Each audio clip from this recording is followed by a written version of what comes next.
मैं हूं उपेंद्र और आप देख रहे हैं जनचौक। संयुक्त राष्ट्र संघ ने फिलिस्तीन के दो टुकड़े कर दिए। एक हिस्सा यहूदियों को मिला, दूसरा हिस्सा फिलिस्तीनियों को सौंप दिया गया। यरूशलेम को एक अंतर्राष्ट्रीय शहर के रूप में इसलिए कायम रखा गया क्योंकि यहाँ यहूदी, मुस्लिम और ईसाई तीनों धर्मों के धर्म स्थल हैं। यहूदियों ने बिना देर किए इस योजना को लपक लिया। यहूदियों की तरफ से ज्यूज एजेंसी के प्रमुख डेविड बेन गुरियोन ने इजराइल राष्ट्र की स्थापना की घोषणा कर दी। अमेरिका के राष्ट्रपति ट्रूमैन और सोवियत संघ के राष्ट्रपति स्टालिन ने बिना देर लगाए एक नए बने मुल्क का समर्थन कर दिया। दुनिया के इन शक्तिशाली राष्ट्राध्यक्षों को इजराइल के पक्ष में खड़ा होते देख दुनिया के ज्यादातर देशों ने भी इजराइल को मान्यता दे दी। महासभा के प्रस्ताव के विरोध में मत देने वाले भारत ने भी 2 साल बाद ही इजराइल को मान्यता दे दी। मान्यता देते हुए पंडित नेहरू का तर्क था कि वह फिलिस्तीनियों के साथ तो हैं, लेकिन इजराइल भी एक हकीकत है। इस हकीकत को झुठलाना बेमानी होगा। मगर मुस्लिम राष्ट्रों को यह योजना रास नहीं आई। इस रास नहीं आने के पीछे के कई तर्क थे। एक तो जिस तरह से फिलिस्तीन और इजराइल की आबादी की अनदेखी करते हुए जमीन का बंटवारा हुआ था वह बेतुका था, क्योंकि इजराइल को वह इलाका दिया गया था जहां कोई यहूदी आबादी थी भी नहीं। बाद में उन इलाकों में यहूदियों का माइग्रेशन कराया गया। दूसरा तर्क था कि फिलिस्तीन चारों तरफ से अरब देशों जॉर्डन, सीरिया, मिस्र से घिरा हुआ था। इन देशों ने इन बंटवारों को फिलिस्तीन में रह रहे मुस्लिमों के साथ इंसाफी करार दिया। अरब देशों का यह भी तर्क था कि मुस्लिमों का यहूदियों पर अत्याचार का कोई इतिहास नहीं रहा है, बल्कि यहूदियों पर हुए जुल्म और सितम के लिए यूरोपीय देश और ईसाई जिम्मेदार रहे हैं। लिहाजा अगर यहूदियों को अलग देश देना ही था तो इसकी जगह यूरोप होनी चाहिए थी। लेकिन अरबों के उन तमाम तर्कों को दरकिनार करते हुए 14 मई 1948 को यहूदी राष्ट्र इजराइल एक हकीकत बन गया।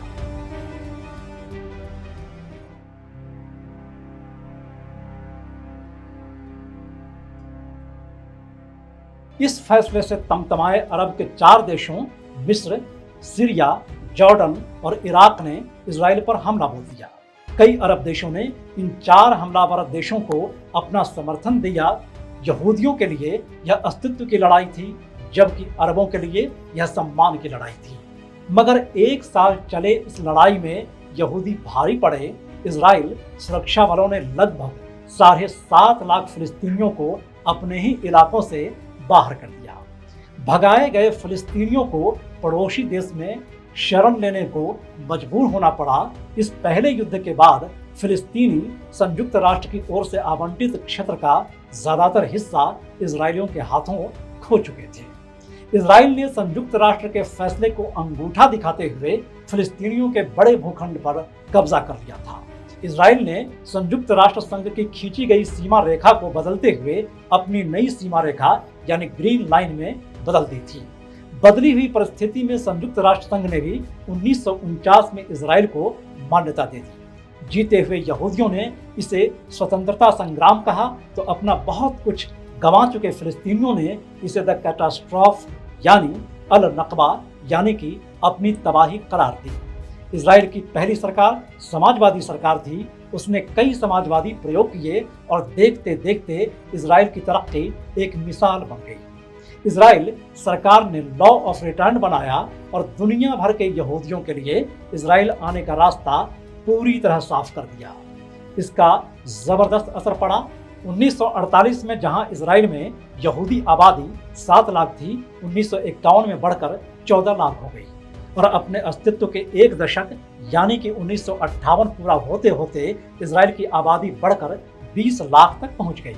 अजीब बात है कि जिस फिलिस्तीन के बंटवारे से इजराइल का वजूद बना था, वहां रह रहे मुसलमानों का आज तक कोई देश नहीं बन सका है। इजराइल के खिलाफ तब से फिलिस्तीनी संगठनों और अरब देशों के साथ लड़ाइयां चलती रही हैं। लड़े जाने वाली हर बार की लड़ाई में इजराइल ने फिलिस्तीनियों से और भी जमीनें हथिया ली हैं। संयुक्त राष्ट्र द्वारा अंतर्राष्ट्रीय शहर घोषित यरूशलेम के एक बड़े हिस्से पर आज इजराइल का कब्जा है। 1949 में एक आर्मिस्टाइन लाइन नाम से एक दीवार बना दी गई है, जिसके आर पार फिलिस्तीन के दो क्षेत्र हैं, वेस्ट बैंक और गाजा। दीवार के उस पार गाजा है, इसे गाजा पट्टी भी कहा जाता है, और यहाँ करीब 20 लाख फिलिस्तीन रहते हैं। वहीं वेस्ट बैंक इजराइल के पूर्व में स्थित है, जहाँ करीब 30 लाख फिलिस्तीनी रहते हैं। इनमें ज्यादातर मुस्लिम अरब हैं। वेस्ट बैंक में कई यहूदी पवित्र स्थल हैं, जहां हर साल हजारों तीर्थयात्री आते हैं। यरूशलेम में इजराइल ने एक दीवार बना ली है। यही दीवार यरूशलेम को फिलिस्तीन से अलग करती है। यरूशलेम के हिस्से को इजराइल ने अपनी राजधानी बना दी है, जिसे अमेरिका ने भी मान्यता दे दी है, और यहाँ अब अमेरिका का अपना दूतावास है।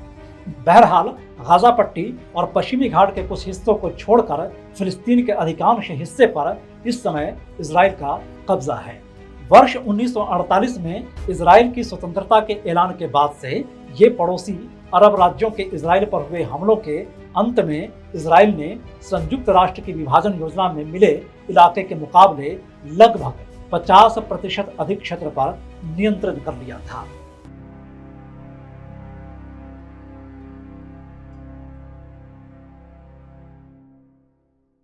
तमाम कश्मकश के बीच 1956 में मिस्र ने इजराइल को आर्थिक रूप से घेरने की तैयारी कर ली। यूरोप और एशिया को जोड़ने वाले सुएज नहर का राष्ट्रीयकरण कर उसे पूरी तरह अपने कंट्रोल में ले लिया। सऊदी अरब को ही अरब भावना से जोड़ते हुए अपने तिरान स्टेट को इजराइल से काट देने के लिए तैयार कर लिया गया। ऐसे में इजराइल के सामने एक बार फिर मरने जीने का सवाल पैदा हो गया।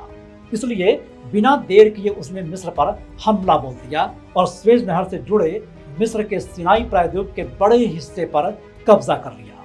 इजराइल ने इस पर दावा तब छोड़ा जब 1957 में इस बात का वादा किया गया कि मिस्र का सुएज नहर पर नियंत्रण भले ही रहे, मगर उस पर होने वाले व्यापार पर उसका कोई नियंत्रण नहीं होगा। इजराइल को यही अधिकार सऊदी अरब के तिरान स्टेट में भी मिल गया। 1967 में इजराइल के सामने एक बार फिर वही संकट पैदा हो गया जो कि 1956 में पैदा हुआ था। इजराइल को मिले राइट्स की समय सीमा खत्म हो चुकी थी और मिस्र ने इजराइल को रेड सी यानी लाल सागर में जाने से रोक दिया था। इजराइल के पास कोई चारा नहीं बचा तो उसने मिस्र के खिलाफ युद्ध का एक बार फिर बिगुल फूंक दिया। सीमा पर तैनात मिस्र, सीरिया और जॉर्डन के संयुक्त सेना और इजराइल के बीच जोरदार ठन गई।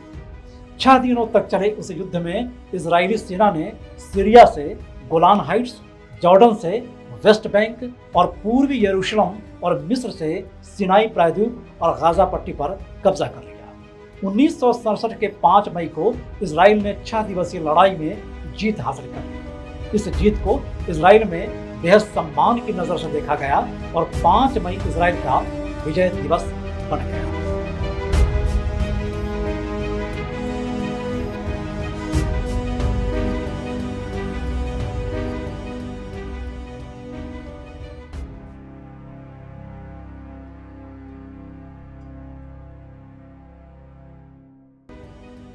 मिस्र के बेहद लोकप्रिय राष्ट्रपति कर्नल नासिर 1956 और 1967 के 2 युद्ध हार कर निराश हो चुके थे। मिस्र अपने गाजा पट्टी के हिस्से और सिनाई का इलाका भी इजराइल के हाथों गंवा चुका था। जनता के राष्ट्रपति कहे जाने वाले कर्नल नासिर ने इस्तीफा दे दिया, लेकिन आम लोगों को यह इस्तीफा मंजूर नहीं था। आखिरकार इस्तीफा लेने वाले मिस्र के इस राष्ट्रपति की 1970 में मौत हो गई। उनकी जगह अब्दुल सादाब ने ले ली। इजराइल की लगातार होती जीत ने अरब राष्ट्रों के बीच करो या मरो का भाव भर दिया और इस भाव ने ऐसी घटना को अंजाम दिया जिसकी टीस इजराइल को बुरी तरह सालों तक सालती रही। यह घटना थी म्यूनिक हत्याकांड। जर्मनी में 1972 का ओलंपिक खेलों का आयोजन चल रहा था। जर्मनी के सामने यह दिखाने का एक शानदार मौका था कि वह हिटलर के जमाने का देश नहीं बल्कि बदली हुई दुनिया का एक बदला हुआ मुल्क है। लेकिन फिलिस्तीन चरमपंथी और जर्मन के नवनाजीवादियों की मंशा कुछ और थी। 5 सितंबर की सुबह का 4 बजा था। फिलिस्तीन चरमपंथी का एक गुट खौफनाक दल ब्लैक सितंबर के सदस्य 6 फुट बाड़े के ऊपर से कूदकर ओलंपिक विलेज के उस फ्लाइट में जा घुसे जिसमें इजरायली एथलीट ठहरे हुए थे। 2 एथलीटों को मार डाला गया और 9 इजरायली और कुछ कोचों को बंधक बना लिया गया। फिलिस्तीन चरमपंथी ब्लैक सितंबर की इस साजिश में जर्मनी के नवनाजीवादियों का सहयोग था। घटना को अंजाम देने के बाद चरमपंथियों ने मांग कर दी कि इजरायली खिलाड़ियों को छोड़ने के एवज में उन 200 फलस्तीन कैदियों को रिहा किया जाए जिसे इजराइल ने अपने यहाँ कैद कर रखा है। फिलिस्तीन चरमपंथी बंधकों को शहर के एक एयरपोर्ट पर ले गया। जर्मन सुरक्षा बलों ने उन्हें वहां उनसे छुड़ाने की कोशिश जरूर की लेकिन नाकाम रहे। बौखलाए फिलिस्तीनी चरमपंथियों ने बंधक बनाए लोगों की एक एक कर हत्या करनी शुरू कर दी। इजरायली ओलंपिक कमेटी के सभी 9 सदस्यों को मार डाला गया और पश्चिमी जर्मनी के एक पुलिस अफसर भी इस हत्याकांड का शिकार हो गया। जर्मन सुरक्षा बलों और चरमपंथियों की मुठभेड़ में 8 बंदूकधारियों में से 5 मारे गए। जर्मन पुलिस ने 3 चरमपंथियों अदनान अलगाशे, जमाल अलगाशे और मोहम्मद सफादी को अपने कब्जे में ले लिया। हालांकि उन्हें भी बाद में इसलिए छोड़ने के लिए मजबूर होना पड़ा क्योंकि फिलिस्तीनी चरमपंथियों ने जर्मनी एयरलाइंस लुफ्थांसा को एक विमान का अपहरण कर लिया था। गिरफ्तार चरमपंथियों की रिहाई के बदले ही उस विमान को छोड़ा गया था। बाद में तीनों को लीबिया भेज दिया गया। लीबिया के राष्ट्रपति मुअम्मर गद्दाफी ने उन्हें हीरो के रूप में सम्मानित किया।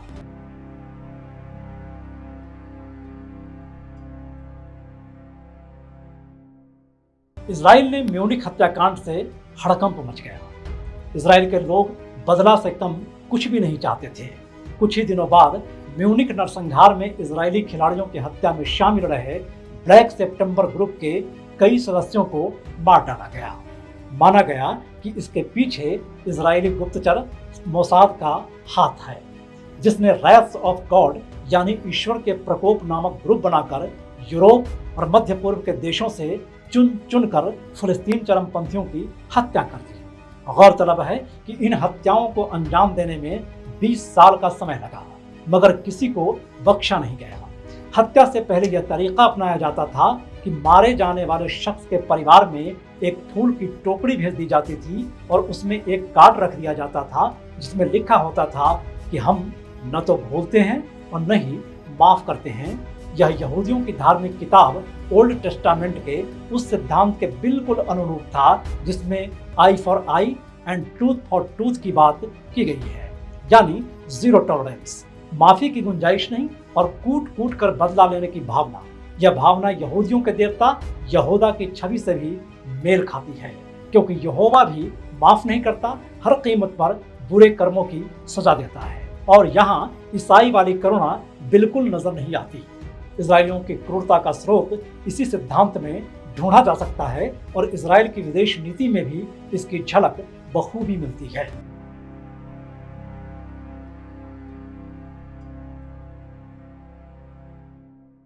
उन्नीस के युद्ध में मिस्र और सीरिया दोनों ने अपने अपने इलाके इजराइल के हाथों गंवाए थे, इसलिए दोनों के भीतर कसक थी। तय किया गया कि इस बार इजराइल पर दोनों मिलकर हमला करेंगे और इजराइल अपने अपने इलाके वापस ले लेंगे। चूंकि इजराइल को लेकर दुनिया का समीकरण बदल गया था, अमेरिका इजराइल के साथ था, ऐसे में धीरे धीरे सोवियत संघ दूसरे पाले के साथ खड़ा था। अमेरिका और सोवियत संघ के बीच शीत युद्ध चरम पर था और किसी भी स्थिति में अमेरिका और इजराइल को सबक सिखाना था। ऊपर से मिस्र के राष्ट्रपति पर वहां की जनता का भी जबरदस्त दबाव था कि इजराइल के हाथों अपनी खोई हुई जमीन वापस ली जाए। 1973 के युद्ध में भी सोवियत संघ मिस्र और सीरिया के साथ था। मिस्र ने गाजा पट्टी और सिनाई के क्षेत्र पर हमला कर दिया और सीरिया ने गोलन हाइट्स को निशाना बनाया, लेकिन इजराइल को इस बार भी हराया नहीं जा सका, बल्कि इजराइल सीरिया की राजधानी तक अपनी पहुंच बना ली और मिस्र के सुएज नहर से काफी नजदीक पहुंच गया। हालांकि कुछ छिटपुट इलाके हासिल कर मिस्र और सीरिया ने अपनी साख जरूर बचा ली, मगर युद्ध में अपने विरोधी मुल्कों की अच्छी खासी जमीन और विजय इजराइल के नाम रही। सीधे सीधे होने वाली लड़ाई में इजराइल अपनी जीत लगातार दर्ज किए जा रहा था।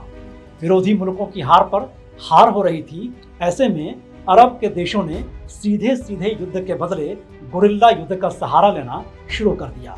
1972 के ओलंपिक में इसका एक असफल प्रयोग किया जा चुका था। एक दूसरा प्रयोग 27 जून 1976 को किया गया। इजराइल की राजधानी तेल अवीव के बेन गुरियन एयरपोर्ट से ग्रीस की राजधानी एथेंस के लिए एयरबस A300 V4-203 ने करीब 248 यात्रियों और 12 क्रू मेंबर के साथ उड़ान भरी। फ्लाइट ठीक समय पर एथेंस पहुंच गई। वहां भी विमान में 58 यात्री सवार हुए। इनके साथ 4 चरमपंथी भी विमान के अंदर दाखिल हो गए। इन 4 चरमपंथियों में से 2 फिलिस्तीन लिबरेशन आर्मी और 2 जर्मन के रिवॉल्यूशनरी ब्रिगेड से जुड़े हुए थे। एथेंस ने विमान में तेल भरकर फ्लाइट फ्रांस की राजधानी पेरिस के लिए रवाना हो गई। उड़ान भरते ही चरमपंथियों ने यात्रियों पर अपनी बंदूकें तान दी और विमान को अपने कब्जे में ले लिया। अपहरणकर्ताओं ने पायलट के पास जाकर फ्लाइट को लीबिया के बेनगाजी ले जाने को कहा। वहां 7 से 8 घंटे रुकने के बाद आतंकियों ने अरब देशों से विमान लैंडिंग को लेकर बातें की, लेकिन कहीं से इसकी इजाजत नहीं मिली। ऐसे में उन्हें युगांडा के तानाशाह ईदी अमीन का साथ मिला। एंतेबे एयरपोर्ट पर विमान उतारने की परमिशन दे दी गई।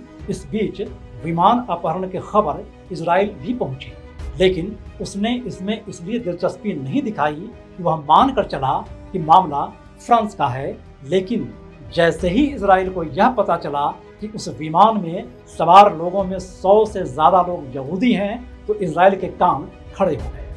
आतंकियों ने इजराइल के सामने 2 मांगे रख दी। एक, इजराइल के जेलों में बंद उनके सभी साथियों को रिहा कर दिया जाए, और दूसरा, अलग अलग देशों के जेलों में बंद उनके बाकी साथियों को छुड़ाने के लिए उन्हें $5 मिलियन की रकम दी जाए। लेकिन इजराइल ने इन मांगों के सामने झुकना मंजूर नहीं किया।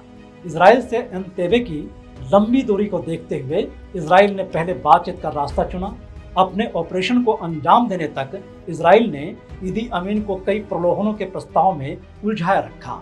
इस बीच खुफिया एजेंसी मोसाद ने आतंकवादियों से जुड़ी जानकारियां जुटा ली थी। ऑपरेशन को हरी झंडी मिलते ही 200 जवानों की टीम तैयार की गई। 3 जुलाई को ये जवान 130 हरकुलिस विमान से एंतेबे रवाना हो गए।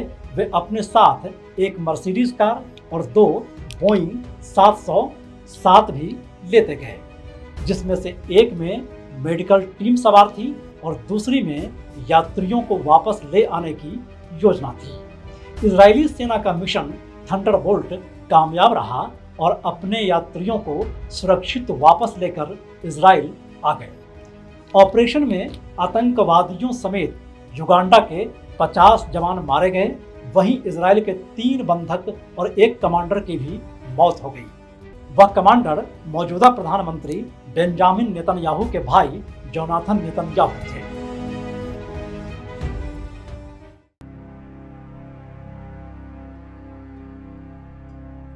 अरब देश अब सीधे युद्ध की जगह अपनाए जा रहे गुरिल्ला युद्ध को समर्थन देकर भी इजराइल को हरा नहीं पा रहे थे।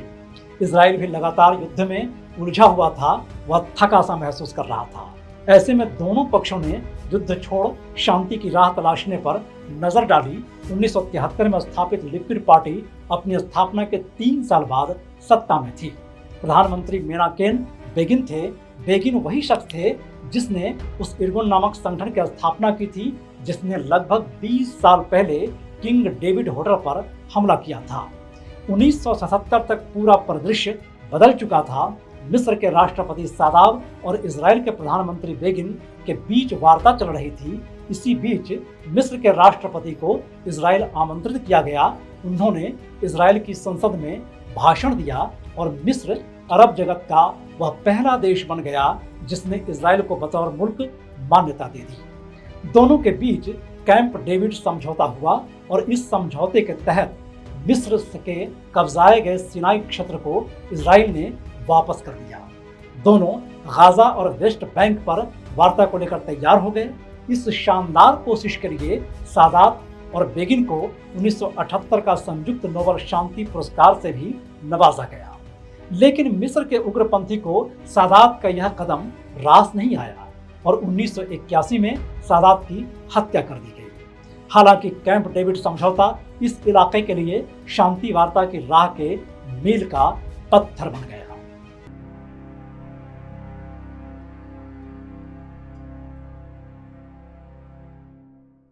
बेगिन ने इस बीच 1980 में कानून बनाकर तेल अवीव की जगह यरूशलेम को राजधानी बनाई और इस शहर को इजराइल का अविभाज्य हिस्सा घोषित कर दिया। यरूशलेम न सिर्फ यहूदी के लिए महत्वपूर्ण था, बल्कि ईसाई और मुसलमान दोनों के लिए भी अहम था। लिहाजा इसे लेकर फिर से एक तनाव का वातावरण पैदा हो गया। लेकिन तब तक तमाम पक्षों को यह समझ में अच्छी तरह आ गई थी कि लड़ाई से समाधान मुमकिन नहीं। यही वजह है कि 1993 में सोशलिस्ट पार्टी के सत्ता में आने के बाद शांति प्रयासों में और तेजी आ गई। हिंसा के जरिए फिलिस्तीनियों को न्याय दिलाने के लिए 1964 में स्थापित फिलिस्तीन मुक्ति संगठन यानी पीएलओ के नेता यासिर अराफात और इजराइल के राष्ट्रपति याजिक रोबिन वार्ता के मेज पर आए। दोनों के बीच ओस्लो समझौता हुआ। इजराइल ने पीएलओ को और पीएलओ ने इजराइल को मान्यता दे दी। इस समझौते से एक फिलिस्तीन राष्ट्रीय प्राधिकरण यानी पैलेस्टाइन नेशनल अथॉरिटी वजूद में आया। इस अथॉरिटी के हाथों में गाजा और वेस्ट बैंक में स्वायत्त शासन का अधिकार सौंप दिया गया। अथॉरिटी का अध्यक्ष पीएलओ के नेता यासिर अराफात बनाए गए। अगले ही साल यानी 1994 को इजराइल ने जॉर्डन के साथ भी समझौता किया और दोनों ही देशों ने एक दूसरे को मान्यता दे दी।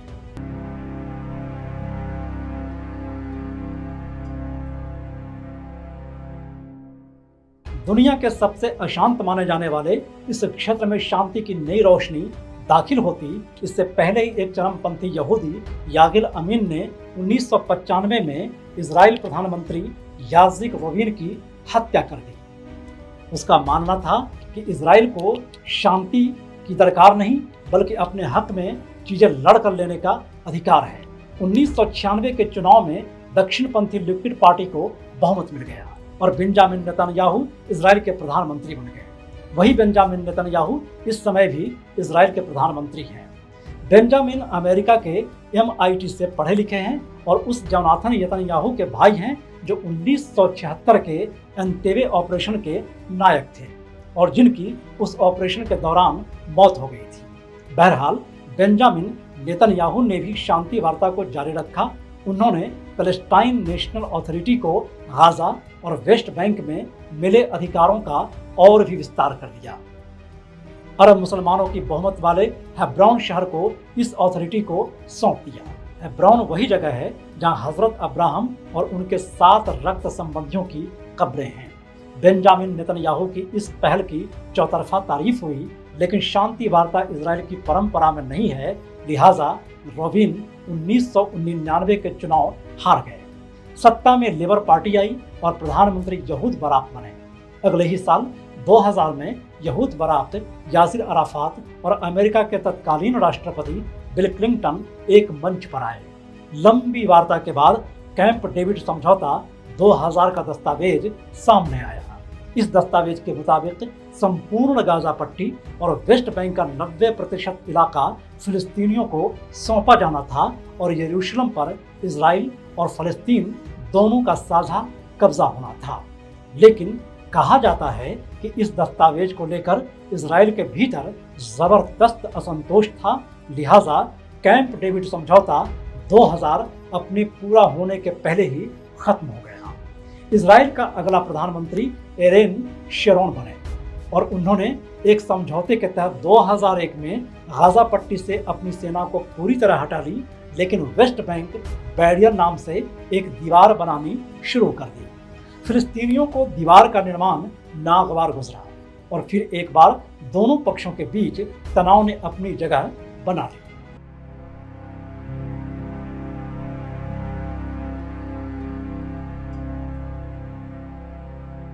जैसा कि हम देख चुके हैं कि इजराइल अरब देशों पर लगातार भारी पड़ता रहा।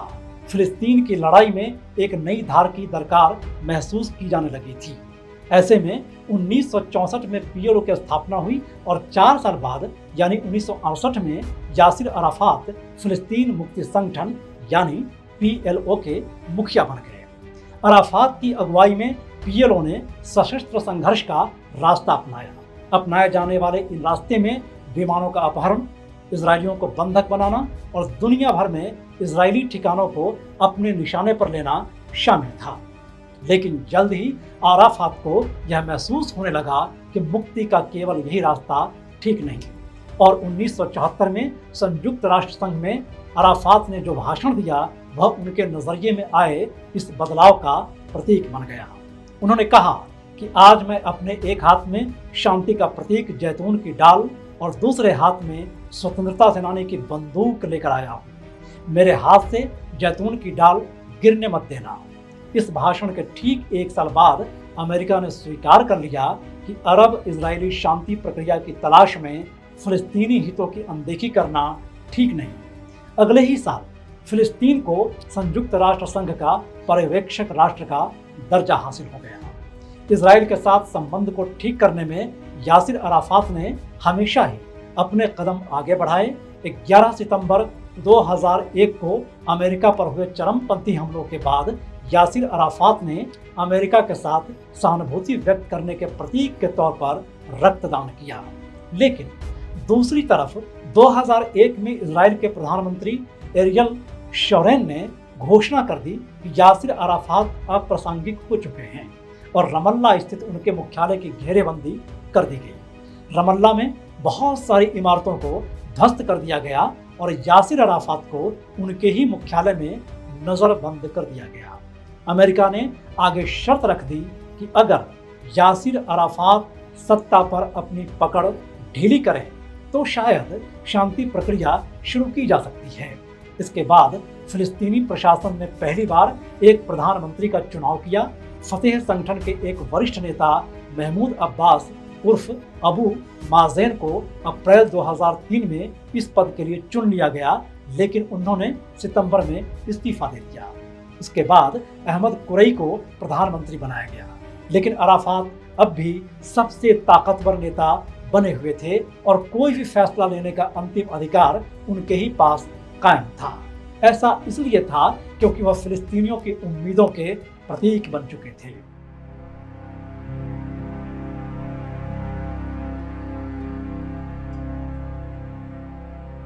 उन्नीस में इजराइल का मुकाबला करने के लिए फिलिस्तीन लिबरेशन ऑर्गेनाइजेशन यानी PLO का गठन किया गया।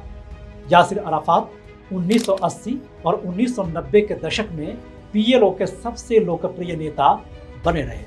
उनकी पार्टी का नाम फतह पार्टी था और इस फतह पार्टी ने 1996 में गाजा और वेस्ट बैंक में हुए पहले चुनाव में जीत दर्ज की थी। गाजा और वेस्ट बैंक का इलाका जिस एजेंसी के हाथ में है उसे फिलिस्तीन नेशनल अथॉरिटी के नाम से जाना जाता है, जहां सरकार चलाने की जिम्मेदारी फिलिस्तीनियों की है। फिलिस्तीनी राष्ट्रीय प्राधिकरण को संयुक्त राष्ट्र द्वारा भी मान्यता हासिल है। 2004 में अराफात की मौत के बाद फिलिस्तीन राष्ट्रीय प्राधिकरण और फतह पार्टी का नियंत्रण महमूद अब्बास के हाथों में आ गया। इस बीच साल 1987 में वजूद में आया हमास ने अपनी सैन्य शाखा को मजबूत करना जारी रखा और फिलिस्तीनियों के बीच लगातार लोकप्रियता हासिल करता जा रहा था। गौरतलब है कि हमास मिस्र के मुस्लिम ब्रदरहुड की एक ऐसी हिंसक शाखा है जो हिंसक जिहाद के जरिए अपने एजेंडे को पूरा करना चाहता है। अमेरिका इसे एक आतंकवादी संगठन मानता है। हमास एक कट्टर सुन्नी मुस्लिम संगठन है। इस संगठन को सीरिया और ईरान द्वारा समर्थन हासिल है। 2005 में जब दूसरी बार चुनाव हुए तो फतह पार्टी ने फिलिस्तीन नेशनल अथॉरिटी का राष्ट्रपति चुनाव तो जीत लिया, लेकिन गाजा पट्टी में हमास ने बाजी मार ली। कायदे से फतह पार्टी की सरकार गाजा में भी चलनी थी क्योंकि वह राष्ट्रपति चुनाव जीत चुकी थी, लेकिन 2006 में हमास ने यहां तख्ता पलट कर दी और अपनी सरकार बना ली। 2007 से उसने गाजा पर पूरी तरह कब्जा कर लिया। इस समय जहां गाजा पट्टी हमास की सरकार है, वहीं वेस्ट बैंक में फतह पार्टी का शासन है। सही मायने में दो पार्टियों की हुकूमतों ने फिलिस्तीनी आंदोलन को भौगोलिक रूप से भी दो भागों में विभाजित कर दिया।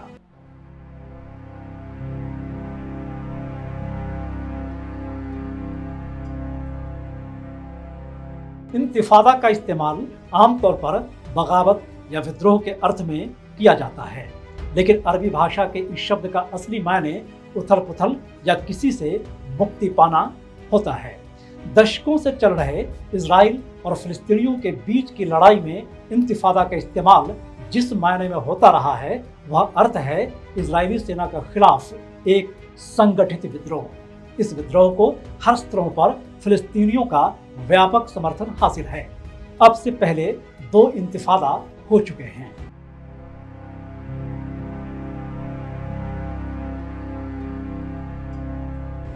पहला इंतिफादा 8 दिसंबर 1989 को शुरू हुआ।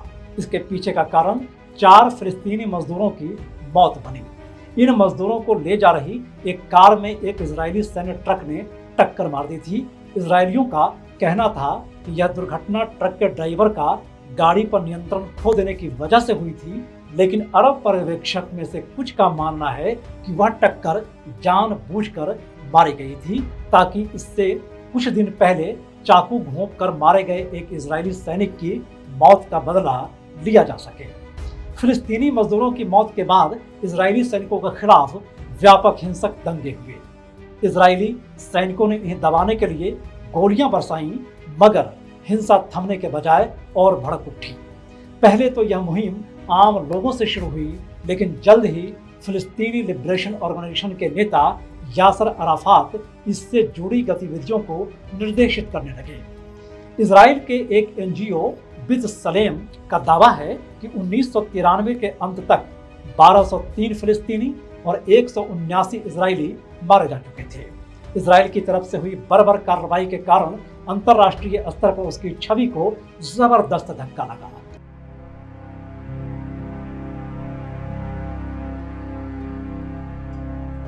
दूसरे इंतिफादा की पृष्ठभूमि 28 सितंबर 2000 को तब तैयार हुई थी जब इजरायली राजनेता एरियल शेरोन ने इजराइल के नियंत्रण वाले पूर्वी यरूशलेम का दौरा किया था।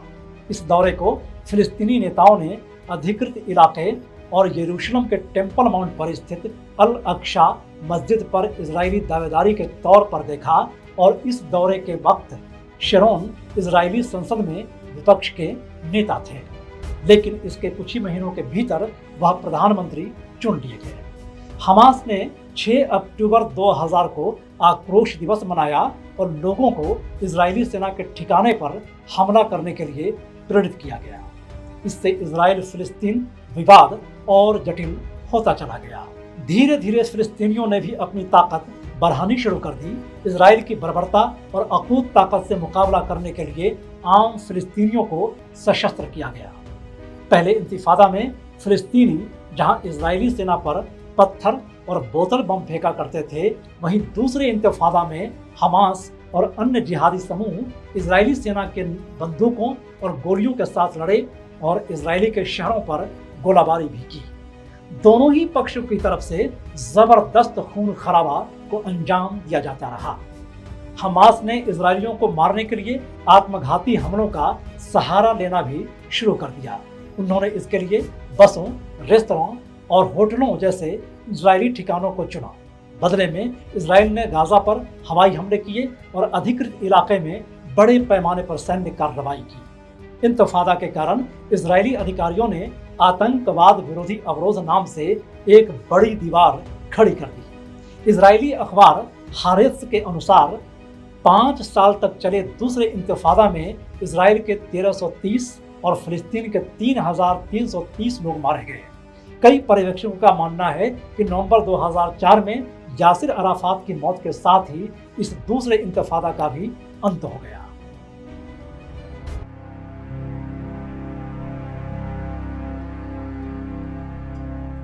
इजराइल पर मौजूदा हमले की वजह इस विवाद का असली कारण अल अक्सा मस्जिद का परिसर है। अल अक्सा मस्जिद यरूशलेम शहर में है। हाल के दिनों में यहूदी लोग अपने पवित्र त्योहार मनाने के लिए यहाँ इकट्ठा होने शुरू हो गए हैं। इसी परिसर में टेम्पल माउंट है जहाँ यहूदी प्रार्थना करते हैं, लेकिन जिस इलाके में यहूदी दाखिल हुए वहाँ अंतर्राष्ट्रीय कानून इसकी इजाज़त नहीं देता। इसके खिलाफ हमास के सैन्य कमांडर मोहम्मद देफ ने ऑपरेशन अल अक्सा स्टॉर्म का ऐलान कर दिया। इस ऑपरेशन का मकसद संवेदनशील माने जाने वाले अल अक्सा परिसर को आजाद कराना है, लेकिन यह हमला कई नैतिक और व्यवहारिक सवाल भी खड़ा करता है। आधुनिक इतिहास में सबसे लंबे समय से कब्जे के तहत रहने वाला फिलिस्तीनी इलाका एक सुलगता हुआ ज्वालामुखी बना हुआ है। यहाँ शांति प्रक्रिया अपना अर्थ खो चुकी है। इजराइल ने पश्चिमी किनारे में बस्तियां बसाना जारी रखा हुआ है। सुरक्षा अवरोधों और चौकियों की संख्या लगातार बढ़ती जा रही है। फिलिस्तीनी आंदोलनों को सीमित कर दिया गया है और संगठित फिलिस्तीनियों को काबू में रखने के लिए ताकत या सामूहिक दंड का इस्तेमाल करने में इजराइल कभी संकोच नहीं कर रहा है और भी मजबूत बना दिया है।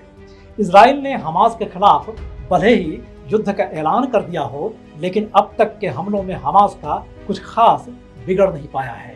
लेकिन आम फिलिस्तीनी इस मामले में बेतरह शिकार हो रहे हैं। पश्चिमी एशिया में हाल के सालों में भू राजनीतिक बदलाव भी हुए हैं। इजराइल और सऊदी अरब के बीच सुलह हो चुका है।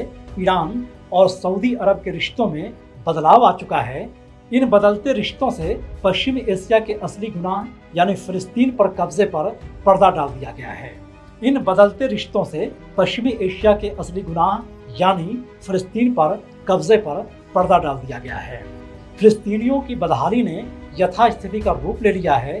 कहीं से कोई उम्मीद की रोशनी नहीं दिख रही है। लिहाजा हताश फिलिस्तीनियों को 7 अक्टूबर को हुए हमले जैसी आतंकी गतिविधियों में समाधान की रोशनी दिखाई देती है, लेकिन यह रास्ता खूनी संघर्ष के अंधेरे की तरफ ले जाने वाला साबित हो सकता है। ऐसे में सवाल उठता है कि आगे का रास्ता क्या। इस शोले बन चुके मामले पर अपने अपने हितों की अंगीठी पर बैठी अंतर्राष्ट्रीय बिरादरी खामोश है, मगर भारत में चले अहिंसक आंदोलन के जरिए दुनिया को रोशनी दिखाने वाले गांधी तब भी खामोश नहीं थे, जब फिलिस्तीन में आलिया पर आलिया हो रहा था और अंतर्राष्ट्रीय राजनीति के खामोपेच से फिलिस्तीन की जमीन 2 टुकड़े हो रहे थे और उस एक टुकड़े पर आज के इजराइल की तामीर की जा रही थी। गांधी ने 26 नवंबर 1938 को द ज्यूज नामक शीर्षक से हरिजन में एक लेख लिखा था। उन्होंने अपने स्वभाव के अनुरूप बिना किसी लाग लपेट से कहा था कि जिस तरह इंग्लैंड अंग्रेजों का है, फ्रांस फ्रांसीसियों का है, ठीक उसी तरह फिलिस्तीन अरबों का है। इस सच्चाई को बेलाग रखने के बावजूद महात्मा गांधी की सहानुभूति यहूदियों के साथ भी थी। इसका कारण बताते हुए उन्होंने अपने इस लेख में लिखा था, यहूदियों के प्रति मेरे मन में गहरी संवेदनाएं हैं। ये लोग क्रिश्चियन समुदाय के लिए अछूत हैं। जिस तरह हिंदू समुदाय में छुआछूत की समस्या है, ठीक उसी तरह यहूदियों को भी यह समस्या झेलनी पड़ी है। उन्हें अपमानजनक व्यवहार का सामना करना पड़ा है।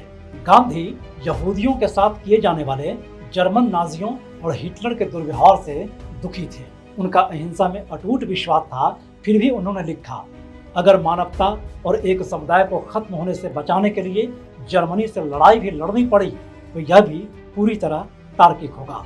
1938 में अपने संपादकीय ईसाइयत के अछूत में लिखा, निजी दोस्ती के अलावा भी यहूदियों से मेरी सहानुभूति के व्यापक आधार हैं, लेकिन उनके साथ की गहरी मित्रता मुझे न्याय को परखने से नहीं रोक सकती।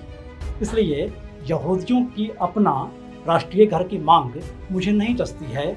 इसके लिए बाइबिल का आधार ढूंढा जा रहा है और उसी आधार पर फिलिस्तीनी इलाके में लौटने की बात कही जा रही है। लेकिन जैसे संसार में सभी लोग रहते हैं, वैसा ही यहूदी भी क्यों नहीं कर सकते कि वे जहाँ जन्मे हैं और जहाँ से अपनी रोजी रोटी कमाते हैं उसे ही अपना घर माने। महात्मा गांधी ने यहूदियों की जगह खुद को रखते हुए लिखा था, यदि मैं यहूदी होता और जर्मनी में पैदा हुआ होता और वहाँ से आजीविका चला रहा होता तो मेरा दावा होता कि जर्मनी मेरा वैसा ही घर है जैसा कि यह किसी लंबे चौड़े शक्तिशाली जर्मन का घर होता, और मैं उसे चुनौती देता कि तुम मुझे गोली मार दो या तहखाने में बंदी बना दो, मैं यहाँ से कहीं निकलने या जाने या किसी भी भेदभावपूर्ण व्यवहार को स्वीकार करने के लिए तैयार नहीं। और मैं इसका इंतज़ार नहीं करता कि दूसरे यहूदी भी आएँ और इसे नागरिक अवज्ञा में मेरा साथ दें, बल्कि इस विश्वास के साथ मैं अकेला ही आगे बढ़ चुका होता कि अंततः तो मेरे सभी साथी मेरे रास्ते पर ही आएंगे। 14 जुलाई 1946 को गांधी ने यहूदी और फिलिस्तीन शीर्षक से अपने संपादकीय में लिखा, मैं मानता हूं कि संसार ने यहूदियों के साथ बहुत क्रूर अत्याचार किया है। जहां तक मैं जानता हूं कि यूरोप के बहुत सारे हिस्सों में यहूदी बस्तियों को घेटो कहा जाता है। उनके साथ जैसा निर्दयतापूर्ण व्यवहार होता है वह नहीं हुआ होता तो उनके फलस्तीनी इलाके में लौटने का कोई सवाल ही कहीं पैदा नहीं हुआ होता। अपनी विशिष्ट प्रतिभा और देन के कारण सारी दुनिया ही उनका घर होती। इस संपादकीय में गांधी ने आगे लिखा, लेकिन उनकी बहुत बड़ी गलती यह हुई कि उन्होंने फिलिस्तीन इलाके पर खुद को जबरन थोप दिया। पहले अमेरिका और ब्रिटेन की मदद से ऐसा किया और अब नंगे आतंकवाद की ताकत से ऐसा कर रहे हैं। उनकी विश्व नागरिकता उनको संसार के किसी भी देश का सम्मानित नागरिक बना सकती थी। उनकी कुशलता, उनकी बहुमुखी प्रतिभा और सूझबूझ से काम करने की उनकी महान क्षमता का स्वागत कौन नहीं करता। ईसाई समाज के माथे पर यह काला धब्बा है कि उसने न्यू टेस्टामेंट का गलत अध्ययन और उसकी गलत व्याख्या करके यहूदी समाज को निशाना बनाया कि एक यहूदी कोई गलती करता है तो सारे यहूदी समाज को उसका अपराधी माना जाएगा। यदि आइंस्टीन जैसा एक यहूदी कोई महान आविष्कार करता है या कोई संगीतकार अश्रुतपूर्व संगीत रचता है तो उसे एक व्यक्ति की उपलब्धि माना जाएगा, नहीं कि उसका श्रेय उसके समुदाय को भी दिया जाएगा। समाचार एजेंसी रॉयटर के दिल्ली स्थित संवाददाता डून कैंपबेल ने जब 5 मई 1947 को गांधी से यह सवाल पूछा था कि फिलिस्तीनी समस्या का समाधान उनकी नज़र में क्या है, तो गांधी ने वह भविष्यवाणी कर दी थी जो आज की हकीकत है। उन्होंने जवाब में कहा था, यह ऐसी समस्या बन गया है जिसका कि करीब करीब कोई हल नहीं है। अगर मैं यहूदी होता तो मैं उनसे कहता कि ऐसी मूर्खता मत करना कि इसके लिए तुम आतंकी रास्ता अख्तियार कर लो। ऐसा करके तुम अपने ही मामले को बिगाड़ लोगे, जो कि वैसे तो न्याय का एक मामला भर है। अगर यह मात्र राजनीतिक खींचतान भर है तब तो मैं कहूँगा कि यह सब व्यर्थ हो रहा है। यहूदियों को आगे बढ़कर अरबों से दोस्ती करनी चाहिए और ब्रिटिश हो कि अमेरिकी किसी की भी सहायता के बिना यहोवा के उन उत्तराधिकारियों को उनसे मिली सीख और उनकी ही विरासत को संभालना चाहिए।